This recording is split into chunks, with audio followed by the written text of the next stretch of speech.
Fraternales saludos. Gracias sean dadas a nuestro Padre Dios. Bienvenidos a cada uno de ustedes. Estamos una vez más juntos porque el Señor así lo ha permitido. Gracias sean dadas a Él. Y vamos a hacer el estudio de nuestra lección. Por eso nos hemos convocado. Nuestro afán es estudiar la bendita palabra de nuestro Dios. A cada uno de ustedes, a todos los hermanos, los amigos, los contactos, el Señor sea propicio. Vamos a estudiar en esta semana la lección número 10 para el sábado 5 de septiembre. El título es Las hijas de Zelofejad y la herencia eterna. Mis queridos amigos, nosotros debemos confiar plenamente que ni una hoja del árbol se cae si no es por su poder. Nuestra vida, nuestros pasos, nuestras luchas, todo está bajo el poder de nuestro Dios. Nosotros nomás nos queda luchar en lo que compete a nuestra labor, a nuestro ministerio encargado. Es el Señor el que vela por nuestros intereses. Es el Señor el que lucha la batalla, porque nosotros también vamos a ser felices. Recordemos siempre que nuestra herencia no está en esta tierra. Aquí somos peregrinos, estamos de paso. Pero servimos a un Dios justo, quien nos ha prometido una patria eterna. Allí está nuestra mirada, allí está nuestro anhelo, allí está nuestra lucha. Nada se le escapa de la mano a nuestro Dios, porque Dios es un Dios justo. Él sabe dar a cada uno según le corresponde. Y nuestras luchas tenemos que ponerlas solamente a los pies del Señor.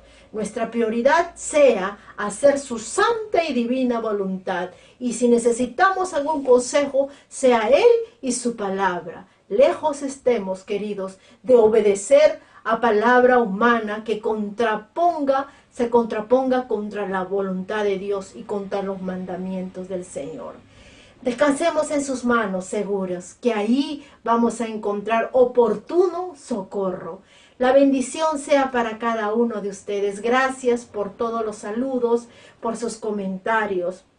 Nosotros de igual manera nos llenamos de un especial agradecimiento a nuestro Dios, porque al estudiar la palabra de Dios descubrimos que allí hay poder. El poder que nos permite seguir estando de pie, aún en estas épocas, porque para eso nos estamos preparando. Quizás vendrán momentos peores, pero nosotros vamos a estar aliados con nuestro Dios, tomando la fuerza de la fuente que viene a ser su bendita palabra. Que Dios bendiga a cada uno de ustedes y puedan disfrutar plenamente esta lección. Vamos a orar. Bendito Padre, Señor, Rey del universo, poderoso Dios, henos aquí a tus hijos. Señor, venimos a tus pies trayendo nuestras necesidades, nuestros conflictos personales, nuestras luchas. Quiera, Señor, mediante tu Espíritu Santo, ayudarnos en esta batalla que tenemos. Y sea tu palabra quien pueda darnos ese bálsamo eficaz para poder curar nuestras heridas. Padre mío, seas tú quien nos hable, sea tu palabra quien nos hable. Disipa, Señor, cualquier pensamiento malo que quiera invadir nuestra mente. Instrúyenos, prepáranos, que podamos entender el mensaje profundo que quiere, Señor, que aprendamos en esta lección. Dejamos nuestras vidas en tus manos, Señor, en el nombre de Cristo Jesús. Amén. Grata ocasión, mis queridos hermanos, para poder compartir una vez más la palabra de Dios.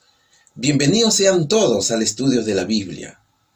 ¿Alguna vez te has preguntado, querida hermana, querida amiga, si has tenido temor de pedir algo que es tuyo, pero que por tu debilidad y timidez no te atreviste a pedirlo? ¿Alguna vez has querido anunciar y promover algún cambio no solo en tu vida, sino en algo que pensabas que vulneraba tus derechos y por ende a los demás?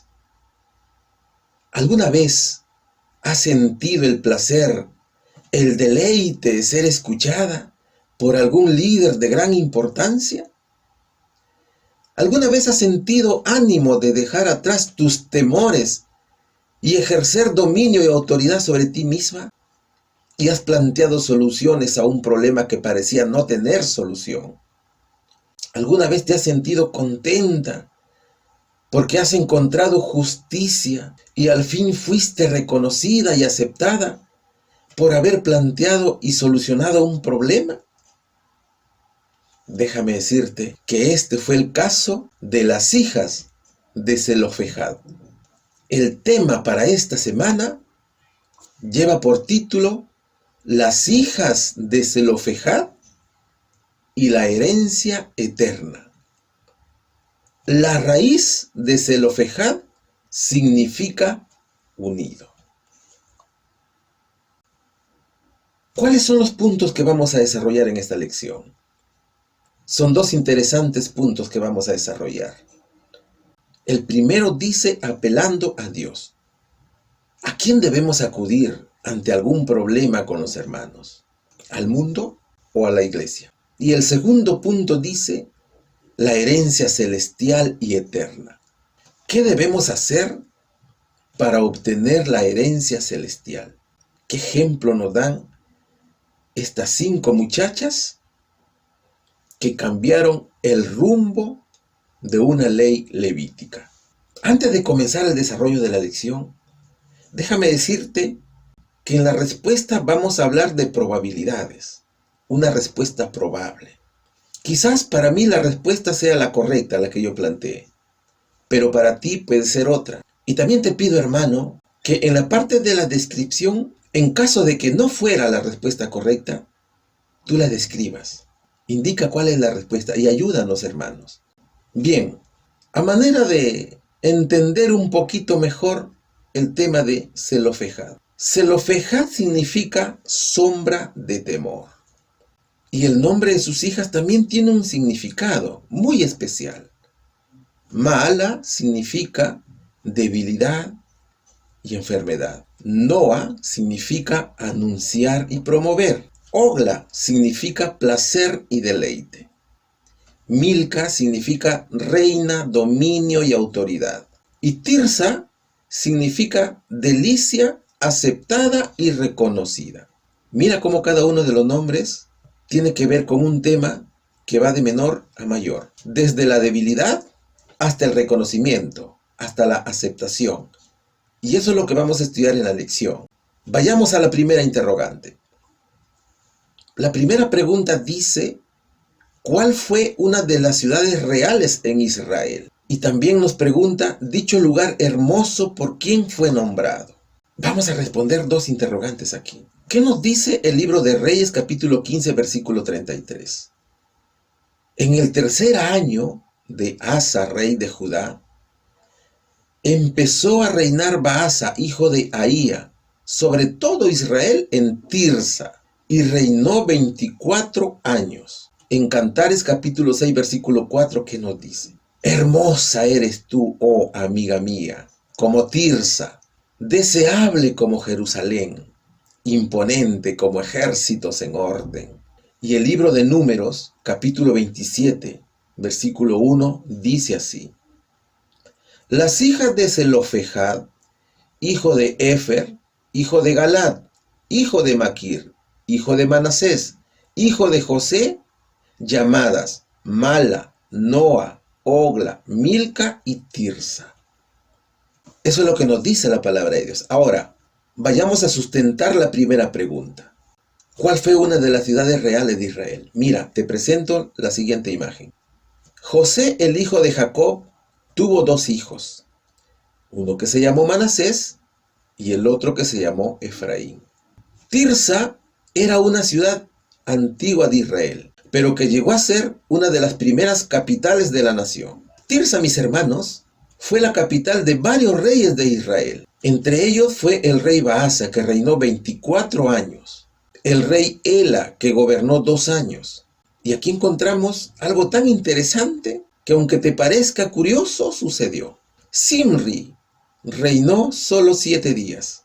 Mira, los versículos y los libros están descritos en la misma imagen, para que tú lo puedas tomar en cuenta y poderlos revisar con más tranquilidad. Omri reinó 6 años en Tirsa, y fue este rey que luego cambió la capital de Tirsa y la trasladó a Samaria. Compró las tierras a un señor que se llamaba Semer. Él era el dueño de esas tierras. Y en memoria a ese dueño es que Omri le puso Samaria a la nueva capital de Israel. Esto se encuentra registrado en Primera de Reyes, capítulo 16, del 23 al 24. Léalo, mis hermanos. Ahora mira, analizando un poquito el libro de los Números, capítulo 27, versículo 1, Tirsa fue el nombre de uno de los territorios del pueblo de Israel. Es por eso de que este nombre Tirsa es tomado en cuenta por el rey Salomón para escribir el Cantar de los Cantares. Hay unos hermosos versos que se llaman Mutuo Encanto del Esposo y la Esposa, que está en el libro de Cantar de los Cantares, capítulo 6. Es que el rey Salomón dedica este verso y toma el nombre de Tirsa. Hermosa eres tú, oh amiga mía, como Tirsa, dice el rey Salomón. ¿Cuáles serían las probables respuestas? ¿Cuál fue una de las ciudades reales en Israel? Fue Tirsa. Ahora, dicho lugar hermoso, ¿por quién fue nombrado? Por el rey Salomón en el Cantar de los Cantares. Pregunta número 2. Lleva por título Apelando a Dios. ¿Cuál fue la petición de las hijas de Zelofejad ante Moisés y el sumo sacerdote Eleazar? Cuando tenemos un asunto eclesiástico que resolver, ¿a quién no debemos acudir? Atención con esta interrogante. La interrogante dice, ¿a quién no debemos acudir? No te vayas a confundir aquí con la interrogante. Hay que leerla de manera minuciosa. Mira lo que dice el libro de Números, capítulo 27, versículos 2 y 4. Se presentaron ante Moisés, ante el sacerdote Eleazar, ante los príncipes y ante la congregación a la entrada de la tienda de la reunión y dijeron: Nuestro padre murió en el desierto y no estuvo en el grupo de Coré que se reunió contra el Eterno, sino que murió en su pecado y no tuvo hijos. ¿Por qué será quitado el nombre de nuestro padre de entre su familia? ¿Por no haber tenido hijo? Danos herencia entre los hermanos de nuestro padre. En 1 de Corintios capítulo 6, versículo 1, 2 y 6, dice así: ¿Se atreve alguno de vosotros, cuando tiene algo con otro, ir a juicio ante los injustos y no ante los santos? ¿No sabéis que los santos han de juzgar al mundo? Y si vosotros vais a juzgar al mundo, ¿seréis incapaces de juzgar casos de menor importancia? Sino que el hermano pleitea con el hermano, y eso ante los infieles. Aquí vamos a estudiar un caso completo de perseverancia, de razonamiento, de coraje, de sabiduría y la gracia que se necesita para pedir y recibir una herencia. Ese es el caso que vamos a tratar en esta interrogante. Zelofejad perteneció a la tribu de Manasés. Tenía 5 hijas y no tenía hijos. Estas mujeres se enfrentaron a las adversidades que le puso la vida. La presentación de su caso ante Moisés y los líderes de Israel sucedió cuando se estaba dividiendo la tierra entre las tribus de Israel. Date cuenta tú, aquí podemos encontrar acaso el primer reclamo en la Biblia a favor de la igualdad de los derechos de la mujer. El ejemplo nos manifiesta sabiduría, esa sabiduría que mostraron al confiar en Dios para que no se le negara su petición. Todas mostraron un espíritu de confrontación y un espíritu de cooperación perfectamente equilibrados, pero que al final aceptaron la decisión de casarse dentro de su propia tribu. Y asimismo, hermanos, podemos encontrar en este caso de cómo sobreponerse en nuestros días algo que tú consideres desigual para ti. Pero, ojo, aquí está el pero, manteniendo el espíritu consagrado de la palabra de Dios. Déjame decirte de que este problema es un problema de falta de heredero masculino. Y así estaba establecido en las normas de la época. Ahora te presento este cuadro, mira. Aquí hay una petición por herencia. Y vamos a escribir los versículos del 2 al 4 que nos ha propuesto la lección. La palabra de Dios dice que se presentaron 5 muchachas, todas ellas hijas de Zelofejad. Tanto Mala, Noa, Ogla, Milca y Tirsa, hijas de Zelofejad, se presentaron ante Moisés, ante el sacerdote Eleazar, ante los príncipes y ante la congregación.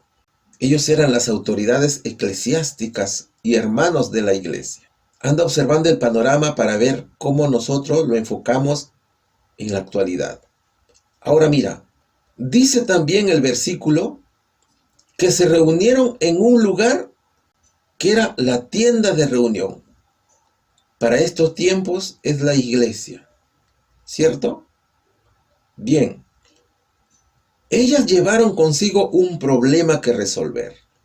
¿Cuál era el problema? El problema era la herencia, pero también llevaban un argumento. Eso significa que nosotros cuando tengamos un problema y lo vayamos a tratar con los hermanos de la iglesia, tenemos que argumentarlo. Y eso lo hicieron ellas. ¿Cuál era el argumento? El argumento que ellas tenían era que el derecho legal, que era la ley de la herencia, solo permitía a los hijos varones contar con esa herencia.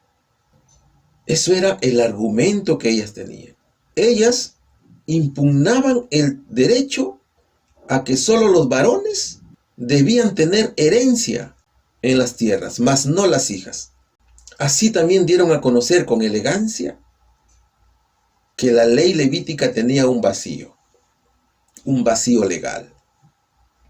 Entonces aquí viene el pedido. Danos herencia entre los hermanos de nuestro padre.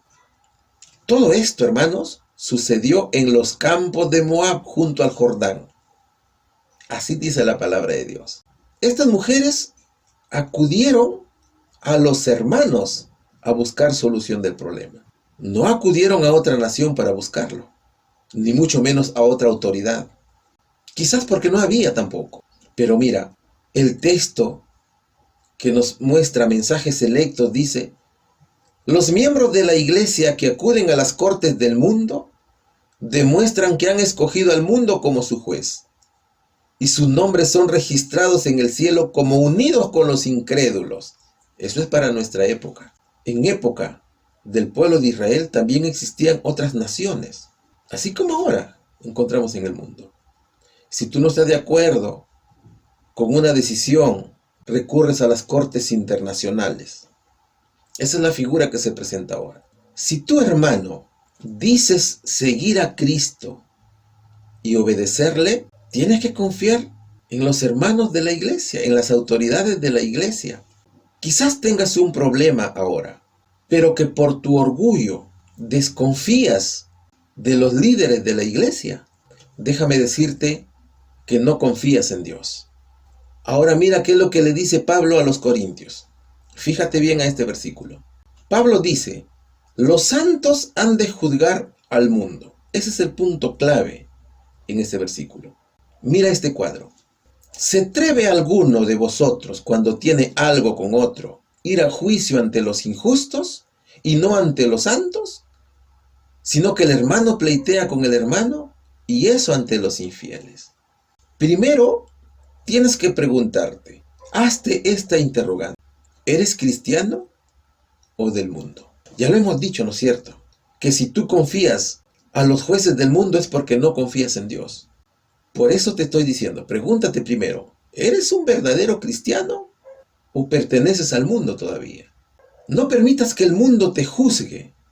Eso es lo que te está diciendo el versículo aquí. Porque recuerda que tú ya no perteneces al mundo. Tú perteneces a Dios. Los jueces del mundo, hermanos, no conocen la justicia de Dios. Y si no conocen la justicia de Dios, tú lo vas a considerar como injusto.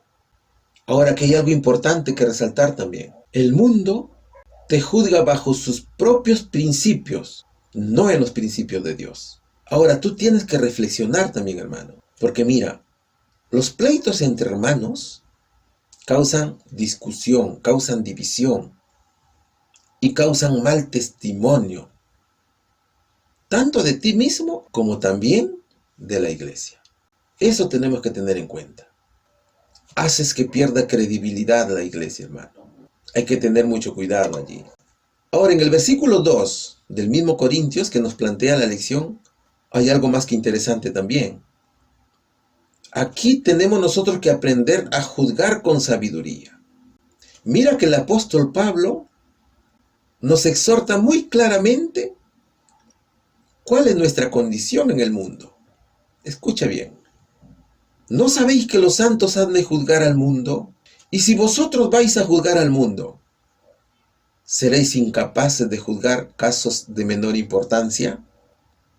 Ahora, tú que estás a cargo de la iglesia, tú que eres autoridad eclesiástica, tienes que aprender a juzgar todo bajo la guía de Dios. Usted no tiene que salirse de lo que dice la palabra del Señor. Usted, mi querido hermano, juzgará al mundo con Cristo. Usted será juez. Usted debe ser capaz de establecer justicia desde ahora. Por algo es que estamos en la iglesia y estamos aprendiendo las enseñanzas de Jesús. Y Pablo también nos dice, los casos que te presenta la vida son sencillos de solucionar. Eso es lo que te da a entender Pablo. Son problemas del mundo, como dice él. Y aquí nos dice que lo que nosotros vamos a juzgar en adelante con Jesús son problemas mucho mayores a los que tenemos hoy aquí en la tierra. Entonces aquí debemos atender a esta recomendación. Los santos han de juzgar al mundo. ¿Deben entonces depender ellos del mundo y de los abogados del mundo para discutir y decidir sus dificultades? Claro que no. Nosotros como cristianos no debemos depender de la justicia del mundo. Dios no quiere que lleven sus problemas a los súbditos del enemigo para lograr una decisión. Y mira lo que nos aconseja aquí el texto. Tengamos confianza los unos en los otros. Aprendamos a confiar en nosotros mismos. Y nosotros aprendamos también a hacer justicia bajo la guía del Señor Jesús. Debemos aprender a juzgar con sabiduría. Si tú bien sabes que vas a juzgar al mundo, ¿por qué desconfías de la capacidad de los hermanos de la iglesia y de ti mismo?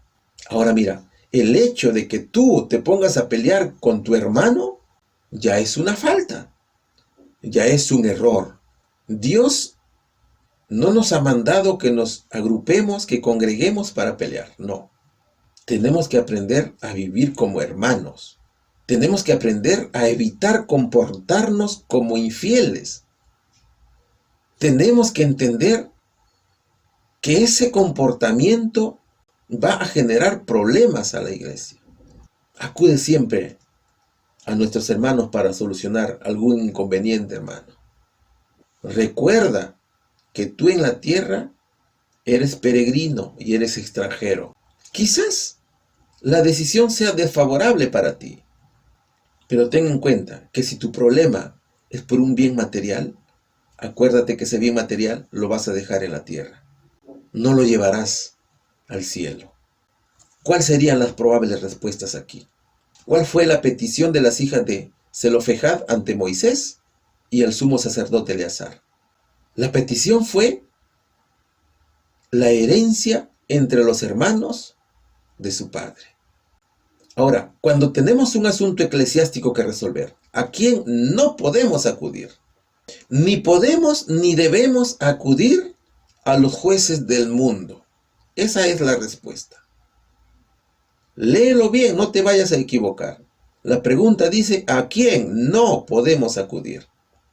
Entonces, hermanos, estemos alejados del mundo si queremos seguir a Cristo. Pregunta número 3. ¿Quién tomó la decisión con respecto a la demanda de las hijas de Zelofejad y qué dijo? Por lo tanto, en la nueva tierra, entre los 144,000, quienes también poseerán la herencia eterna. En el libro de Números, capítulo 27, versículo del 5 al 8, dice: Entonces Moisés llevó su causa ante el Eterno, y el Señor respondió a Moisés: Dicen bien las hijas de Zelofejad, dales herencia entre los hermanos de su padre, y di a los israelitas: si alguno muere sin hijos, pasaréis su herencia a su hija. En el libro de Gálatas, capítulo 3, versículo 28, dice: Ya no hay judío ni griego, ni siervo ni libre, ni hombre ni mujer, porque todos vosotros sois uno en Cristo Jesús. Y Apocalipsis 21:7 dice: El vencedor tendrá esta herencia y yo seré su Dios y él será mi hijo. Hermanos, Moisés llevó este tema ante Dios. Y nosotros como hermanos, ¿a quién debemos acudir para ver el tema de la justicia? Sin duda, a Dios. Mira, Dios es muy justo y a todos hace justicia. Moisés no toma una decisión de su propia voluntad, sino que lo consulta con Jehová, la causa de las 5 mujeres, el pedido de las 5 hijas de Zelofejad. ¿Y qué es lo que decide el Señor? Estas 5 muchachas habían argumentado y fundamentado de manera correcta el pedido, y Dios aceptó la petición. Por eso dice el Señor: dicen bien las hijas de Zelofejad. Le agradó al Señor la manera de cómo estas chicas afrontaron esa situación, de manera solidaria, con fe, sin soberbia. He ahí el ejemplo que nos dejan a nosotros.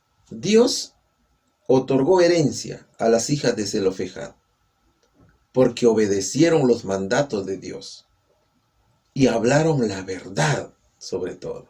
Recuerden, hermanos, que la ley solo heredaba a los hijos varones, pero ellas, con ese argumento, con ese fundamento que le dieron al pedido, cambiaron ese paradigma, ese patrón de la ley, que sirvió también para otras mujeres. Ahora, el libro de los Gálatas nos dice que no hay judío ni griego, ni siervo, ni libre, ni hombre, ni mujer, porque todos vosotros sois unos en Cristo. Para Dios, mis queridos hermanos, todos somos iguales. Todos tenemos los mismos derechos, sea varón o sea mujer, porque todos somos uno en Cristo Jesús. Allí está la igualdad. Ahora mira, en el libro de Apocalipsis, capítulo 21, Dios nos dice que hay una promesa, un cielo nuevo y una tierra nueva. Y esta promesa es para el vencedor en esta batalla, en esta vida. Es necesario vencer, y para vencer hay que luchar la buena batalla, como dice Pablo. Esforzarse para poder obtener las bendiciones que Dios nos ofrece. La evidencia que dará derecho a la herencia es la obediencia a la verdad, obediencia a los 10 mandamientos. Es el carácter transformado a través del Evangelio. He ahí lo que nos dice el texto: tenéis que ser diligentes en hacer firme vuestra vocación y elección. ¿Cuál es la probable respuesta? ¿Quién tomó la decisión con respecto a la demanda de las hijas de Zelofejad y qué dijo? La decisión la tomó Dios y dijo: dales herencia entre los hermanos de su padre. Y la subpregunta 2, por lo tanto, en la nueva tierra y entre los 144,000, ¿quiénes también poseerán herencia eterna? Los vencedores, hermanos. Ellos poseerán la herencia eterna que Dios ha prometido. Pregunta número 4. Sin embargo, ¿quiénes protestaron posteriormente por las herencias de las hijas de Zelofejad? ¿Cuál fue el razonamiento? Libro de Números, capítulo 36, versículos del 1 al 3, que nos dice: los príncipes paternos de la familia de Galaad, descendientes de Maquir, hijo de Manasés y de José, dijeron a Moisés y a los príncipes de Israel: el Eterno mandó a nuestro Señor que por sorteo diera la tierra en posesión a los israelitas. También el Eterno mandó a nuestro Señor que dé la posesión de Zelofejad, nuestro hermano, a sus hijas. Pero si ella se casa con alguno de otra tribu de Israel, la herencia de ella será quitada de nuestros padres y añadida a la tribu a la que ellas se unan. Así será quitada de nuestra herencia. A ver, aquí los parientes de la familia de Galaad no estaban de acuerdo con la decisión del Señor. Ellos cuestionaron esa orden. Ellos fundamentaron una contradicción en la orden. El razonamiento era que Dios estaba contradiciendo su decisión, porque primero la herencia era solo para los varones y ahora también era para las mujeres. Por eso es que dicen, el Eterno mandó a nuestro Señor que por sorteo diera la tierra en posesión a los israelitas. También el Eterno mandó a nuestro Señor que dé la posesión de Zelofejad, nuestro hermano, a sus hijas. Y aquí había un pero para ellos. Pero si ellas se casan con alguno de otra tribu de Israel, ¿qué va a pasar con la herencia de ellas? Eso era lo que a ellos les preocupaba. ¿Qué iba a pasar si estas muchachas se casaban con personas de otras tribus? Entonces ellos se aferraban a la legalidad de la ley. Entonces aquí encontramos que siempre en un conflicto entre hermanos va a existir un cuestionamiento de la otra parte, pero que finalmente, si obedecemos a Dios, aceptaremos la decisión, así sea desfavorable para nosotros. ¿Cuál sería la probable respuesta? Sin embargo, ¿quiénes protestaron posteriormente por la herencia de las hijas de Zelofejad? Su familia. Ellos protestaron, los príncipes paternos de la familia de Galaad. ¿Cuál era su forma de pensar? Ellos pensaban que Dios se estaba contradiciendo en esa decisión, que primero decía una cosa y luego decía otra. Primero los varones y luego decía que ahora también las mujeres. Ese era el cuestionamiento que tenían ellos, el razonamiento que le daban al tema. Pregunta número 5. ¿A qué tiempo se refirieron específicamente los que protestaron contra las hijas de Zelofejad?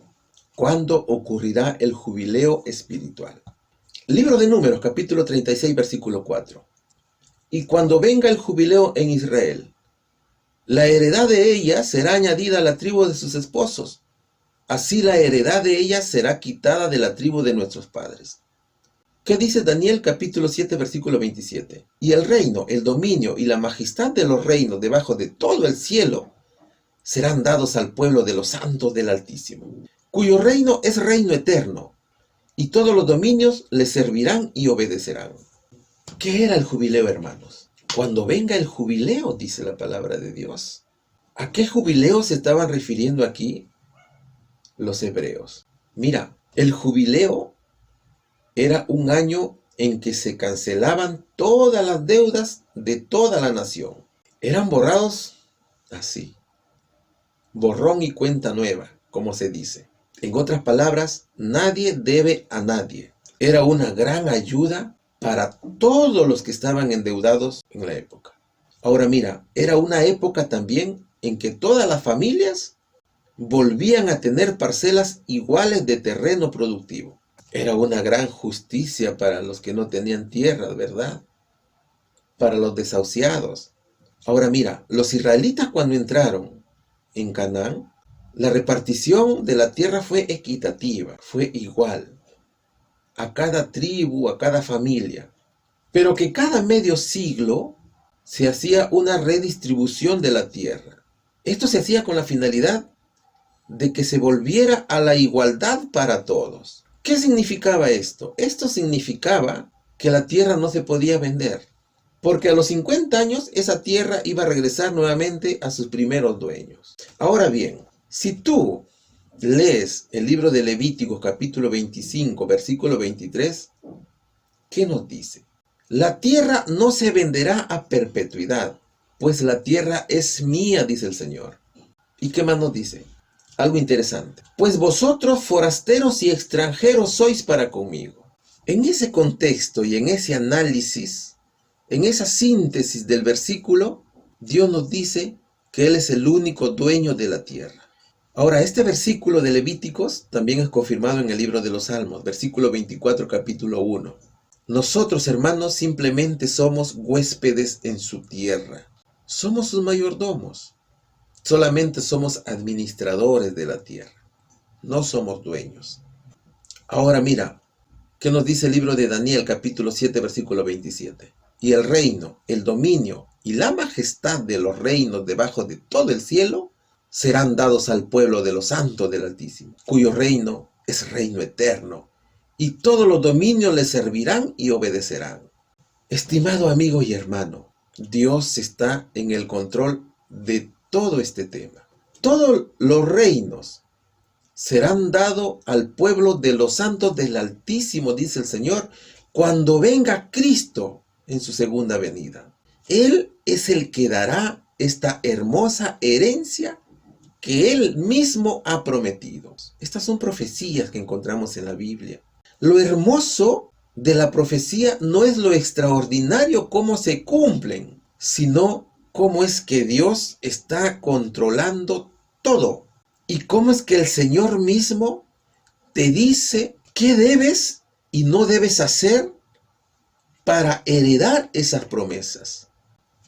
Y qué debes y no debes hacer para que formes parte del pueblo de los santos del Altísimo. La decisión es tuya. Dios siempre te está llamando. Eso es lo que nos quiere decir aquí el Señor. Él siempre está invitándote. Él siempre está diciendo, ven, nunca te rechaza, porque Él quiere compartir contigo esta promesa. ¿Cuál sería la probable respuesta aquí? ¿A qué tiempo se refirieron específicamente los que protestaron contra las hijas de Zelofejad? Se refirieron al jubileo físico. Ahora, la pregunta 2 dice, ¿cuándo ocurrirá el jubileo espiritual? Cuando venga Cristo, mis hermanos. Y falta poco para que recibas tu herencia que el Señor ha prometido. Pregunta número 6. El título dice, apelando a Dios. ¿Qué solución y consejo dio el Altísimo para que las hijas de Zelofejad retuvieran su derecho de herencia? Similarmente, ¿con quién deben casarse las solteras y viudas para no perder la herencia del cielo? ¿Qué nos dice el libro de Números capítulo 36, versículos del 5 al 8? Entonces, por orden del Eterno, Moisés mandó a los israelitas, la tribu de los hijos de José habla rectamente. Esto es lo que manda el Eterno acerca de las hijas de Zelofejad. Pueden casarse con el que quieran, siempre que sea en la tribu de su padre, para que la herencia de los israelitas no sea traspasada de una tribu a otra, para que cada israelita quede ligado a la herencia de su padre. Cualquier hija que posea herencia de las tribus de Israel se casará con alguno de la tribu de su padre, para que cada israelita conserve la herencia de sus padres. ¿Y qué nos dice en el libro de 1 de Corintios capítulo 7, versículo 39? La mujer casada está ligada a su esposo mientras él vive. Pero si el esposo muere, ella queda libre para casarse con quien quiera, con tal que sea en el Señor. Dios está dando la solución al problema planteado por las hijas de Zelofejad. ¿Qué les dice el Señor? El Señor les dice, es potestad de las hijas de Zelofejad elegir a su esposo. Ellas pueden casarse con el hombre que ellas elijan. Pero hay una condición para que la herencia no sea traspasada a otra tribu. Que el esposo elegido por estas chicas debe ser de la misma tribu de su padre. Es decir, que el esposo debe pertenecer también a la misma tribu. ¿Cuál era la razón del mandato de Dios? Que si la chica se casaba con algún pariente de la misma tribu, estaba garantizando que la tribu no se viera afectada con la herencia. Pero también el Señor les da un consejo, no solamente a las mismas chicas, sino también a todas las mujeres, hijas que se encontraban en esta misma situación. ¿Cuál era el consejo? Que cada hija de cualquiera de las 12 tribus de Israel que se encontraran con ese mismo problema, seguirían la misma regla que Dios había ordenado a las hijas de Zelofejad. Y Dios, mis hermanos, había enseñado al pueblo a ser ordenado. Por lo tanto, si sucedía lo contrario, si desobedecían la orden de Dios, se iban a modificar los límites de cada tribu. Al final, ¿qué problema iba a causar? Que una tribu iba a tener más territorio que otra tribu. Entonces se iban a modificar esos límites. He ahí el consejo del Señor para las hijas de Zelofejad y también para el resto de las mujeres que estaban solteras y que definitivamente no tenían hermanos varones para recibir la herencia. Ahora, lo dicho por Pablo en 1 de Corintios capítulo 7, versículo 39. que la mujer casada está ligada a su esposo mientras él vive. Pero si el esposo muere, ella queda libre para casarse con quien quiera con tal que sea en el Señor. En la ciudad de Corinto, el volverse a casar después de que su cónyuge muriera, posiblemente era mal visto por algunos grupos. Estaban sometidas a la crítica, a la murmuración. Quizá por eso se le prohibía a las viudas volverse a casar. El apóstol les dice que el vínculo del matrimonio se va a disolver solo con la muerte. Allí quedaba desligado el matrimonio. Si la mujer se casa con otro varón estando casada, comete adulterio. Así lo dice el libro de Romanos capítulo 7, versículos 2 y 3. Pero cuando muere el varón, la mujer puede casarse con quien quiera, siempre y cuando sea con alguien de la misma congregación. Muchas veces se puede considerar falta de respeto también, ¿no es cierto? Por eso es que Pablo dice, si la viuda tiene que casarse de nuevo, tiene que hacerlo con un creyente, por el tema del yugo desigual. Bien, entonces, ¿cuál sería la respuesta aquí? ¿Qué solución y consejo dio el Altísimo para que las hijas de Zelofejad retuvieran su derecho de herencia? La solución era casarse con el que quieran, pero que esa persona sea de la misma tribu de su padre. Similarmente, ¿con quién deben casarse las solteras y viudas para no perder la herencia del cielo? Hay algo similar aquí. Puedes casarte con quien quieras, siempre y cuando sea en el Señor Jesucristo. Esa es la similitud. Y estas son las probables respuestas, mis hermanos. Pregunta número 7. Su título es La herencia celestial y eterna. ¿Con quién se casaron las hijas de Zelofejad para tener su herencia en Israel? De igual manera, ¿de quién se hizo Jesús pariente para que no perdiéramos la herencia de la tierra? Preguntas importantes aquí, hermanos. Números capítulo 36, versículos 10 y 12, que dice: Y como el Eterno mandó a Moisés, así hicieron las hijas de Zelofejad.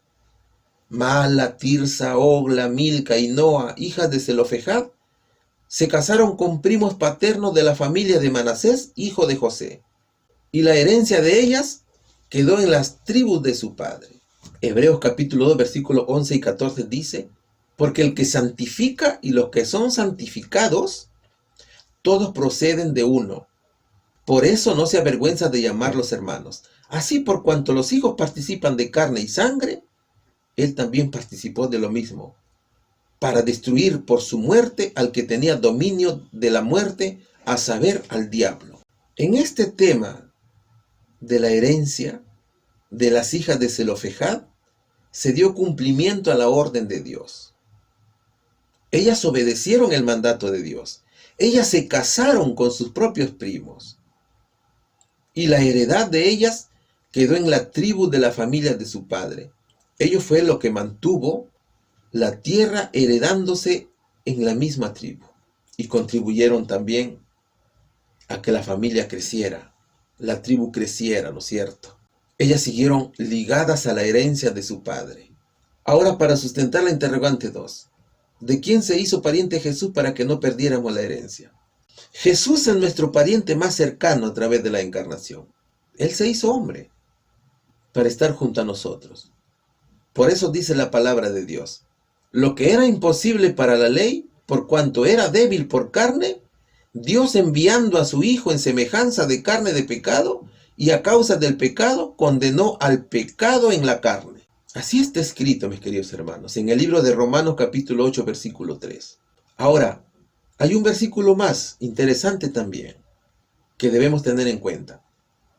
Porque ya conocéis la gracia de nuestro Señor Jesucristo, que por amor a vosotros se hizo pobre siendo rico, para que vosotros con su pobreza fuisteis enriquecidos. Hay que analizar estos versículos, hermanos. Segunda de Corintios capítulo 8, versículo 9. Jesús murió por nosotros en la cruz y se hizo nuestro pariente más cercano para que nosotros no perdiéramos la herencia en la tierra. Fue tanto el amor de Dios, porque de tal manera amó Dios al mundo, dice el Señor, que ha dado a su único Hijo, para que todo aquel que en Él crea no se pierda, mas tenga vida eterna. Y Él pronto vendrá a entregarnos la herencia en la tierra, hermanos. La promesa que Él nos ha dado. ¿Con quién se casaron las hijas de Zelofejad para retener su herencia en Israel? con sus primos paternos de la familia de Manasés, hijo de José. De igual manera, ¿de quién se hizo Jesús pariente para que no perdiéramos la herencia de la tierra? Se hizo pariente nuestro, el Señor Jesucristo, para retener esa herencia, hermanos. Hermanos, ¿cómo podemos resumir la lección? Diremos que en el primer punto, el Señor nos dice que para solucionar un conflicto, no es necesario buscar la justicia en el mundo. Las hijas de Zelofejad así lo demostraron. Ellas no tenían esperanza por su condición de mujer. Ellas vivían bajo la sombra del temor del Padre, pero con valor lograron romper la maldición del pecado y llevaron el problema a Moisés y a Dios. El argumento, mis hermanos, no fue un argumento con veneno o fragmentado, sino con propiedad, con mucho respeto y haciendo honor a su nombre, que es lo más hermoso aquí. Cada nombre de estas muchachas era un escalón ministerial desde la debilidad hasta la victoria. Así como el Señor Jesús, desde la cruz fue levantado en gloria y honra. La valentía, mis hermanos, de estas mujeres tuvo un hecho sin precedentes. Provocó un cambio en la ley hacia las mujeres. Eso fue lo que sucedió en Israel. Y para nuestros días, ¿qué nos dice Pablo? ¿No sabes que los santos juzgarán al mundo? Eso es lo que dice Pablo. Si sabes que los santos juzgarán al mundo, entonces siéntete capaz de solucionar problemas del mundo y no dependas de él, hermano. Por lo tanto, si tienes problemas con un hermano, no lleves ese problema a jueces del mundo. Ya te hemos dicho, si lo haces, significa que no confías en tu iglesia. En otras palabras, en un lenguaje más claro, si tú llevas tus problemas al mundo, es como si los llevaras para que los solucione el diablo. Así de sencillo. Fíjate las hijas de Zelofejad.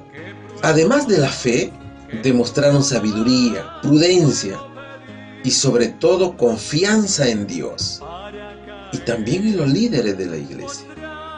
Es un gran ejemplo para nosotros, mis queridos hermanos. Ahora, el tema de la herencia celestial y eterna.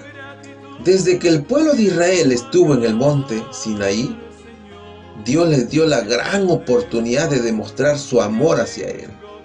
Dios prometió a Israel de ser un pueblo sumergido en la esclavitud a ser un pueblo elegido y puesto en la tierra prometida. Dios les enseñó con sus mandatos a ser ordenados, organizados, obedientes. Les dio leyes únicas. Fueron bendecidos. Les dio todas las herramientas para cruzar el desierto y llegar a la tierra prometida. Pero, a pesar de todo lo que Dios les dio, mis hermanos, muchos de ellos no recibieron la herencia por su falta de fe y murieron en la mitad del camino. Es que muchos de ellos cedieron a las debilidades de la carne. Y así como a ellos Dios les dio todo para que alcanzaran su herencia, también hoy a nosotros nos da todas sus bendiciones, sus leyes, sus mandatos, sus estatutos, y nos guía para alcanzar la herencia celestial y eterna. Hoy somos nosotros, hermanos, a quien Dios nos ofrece todas las herramientas y nos da la oportunidad más grande de cruzar este desierto. Muchos ya están en el umbral de la tierra prometida. Hoy estamos cruzando, mis hermanos, ese desierto lleno de pecados, de maldad, de luchas, de batallas que parecen interminables, pero con la guía santa de un Dios santo que nos conduce por ese camino áspero, llegaremos hasta alcanzar la herencia celestial y eterna que Él mismo nos ha prometido. Hoy muchos hermanos evidenciamos falta de fe y cedemos a una debilidad por las cosas del mundo, hermano. Y vemos que muchos todavía estamos en el desierto, que aún no llegamos al umbral de la tierra prometida. Y fíjate que nuestra obediencia es la evidencia del derecho a la herencia celestial. Oremos unos por otros, hermanos. Oremos, pueblo de Dios. Es hora de levantarnos, de continuar por este desierto de pecados, hasta alcanzar la tierra prometida. Sigamos adelante, falta poco para alcanzar la herencia celestial. Sigamos firmes y confiemos en el Señor. Que la gracia de nuestro Dios esté siempre con cada uno de nosotros. En el nombre de Cristo Jesús. Amén. Amén. Aleluya. Glorificado sea el nombre de nuestro Dios, a quien amamos de esta manera tan profunda, porque Él sabe cómo guiar nuestras vidas sabiamente.